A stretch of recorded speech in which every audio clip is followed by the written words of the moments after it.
कृपया ध्यान दीजिए, ये सारी क्रियाएं आप किसी एक्सपर्ट की देखरेख में ही करें, अपने आप ना करें, क्योंकि इसमें आपको चोट भी लग सकती है।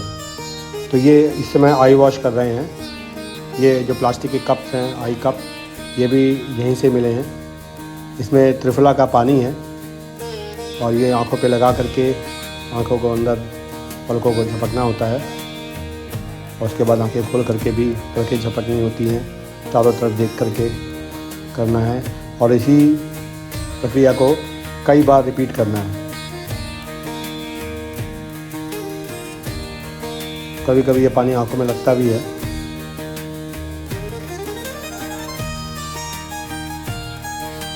अब ये है जल नेति। ये जो प्लास्टिक का कंटेनर है, ये भी यहीं से दिया गया है। इसको नाक में एक तरफ लगा करके दूसरी तरफ से पानी निकलने दिया जाता है। ये अंदर की सफाई से हो रही है।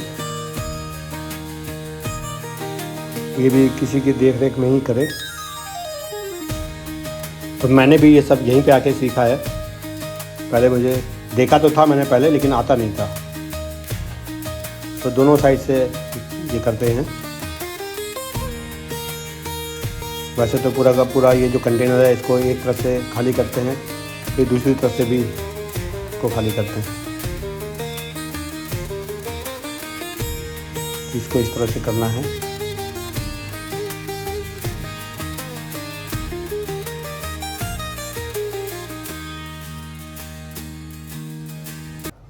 और उसके बाद ये है रबर नीति। ये है सबसे मुश्किल, मेरे लिए सबसे मुश्किल था और कईयों को भी इसमें परेशानी हुई थी। ये रबर की ट्यूब है, इसमें थोड़ा सा हम तेल लगा रहे हैं। ये जब प्रैक्टिस हो जाएगी तब शायद आपको उसकी ज़रूरत नहीं पड़ेगी तेल लगाने की। अभी तेल इसलिए लगा रहे हैं कि ये आसानी से इसमें स्लिप हो जाए। तो कई लोगों की कई टेक्निक्स है। करना क्या है, इसको नाक के एक छेद से डालना है और गले में से इस ट्यूब को पकड़ करके सफाई करनी है और फिर वही प्रक्रिया दूसरी तरफ से भी दोहरानी है। एक बार फिर बता दो, ये ध्यान रखिए कि इसको आप किसी की देख रेख में ही करें, अकेले करने की कोशिश बिल्कुल ना करें। ये इतना आसान नहीं है, थोड़ी सी इसमें प्रैक्टिस की ज़रूरत है, क्योंकि ट्यूब मुंह में तो आ जाती है नाक से धीरे धीरे। कई लोगों के तो नाक में ही फंसने लगती है और कई बार तो ऐसा होता है नाक में डालते ही छींक आने लगती है। वो एक जगह पे सेंसेशन है जहाँ से छींक आती है। एक बार उसके आगे बढ़ जाएंगे तो फिर छींक नहीं आती है, आएंगी तो लेकिन कम आएंगी।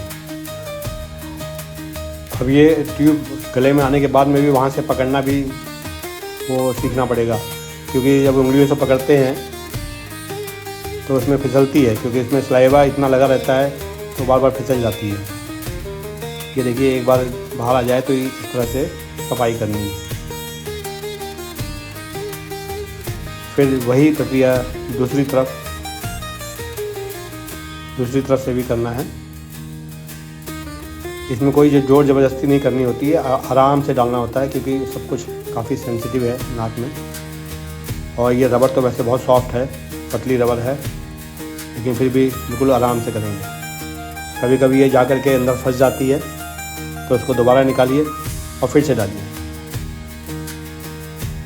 तो ये भी मैंने यहीं पर ही सीखा। पहले दिन तो नहीं हो पाया, दूसरे दिन थोड़ा हुआ।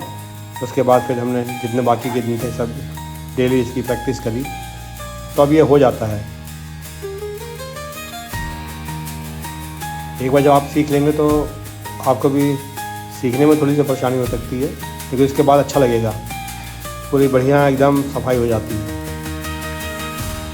ये है रबर नीति। इसको वैसे करा जाता है सूत्र नीति। तो जो उसका पिछला छेद दिख रहा है इस ट्यूब का, उसमें ही एक सूत का वो डाल देते हैं और रबर की ट्यूब को खींच करके सूत को निकाल लेते हैं। तो सूत्र नीति इससे भी साफ करते हैं। पुराने ज़माने में तो ये सूत्र का ही था।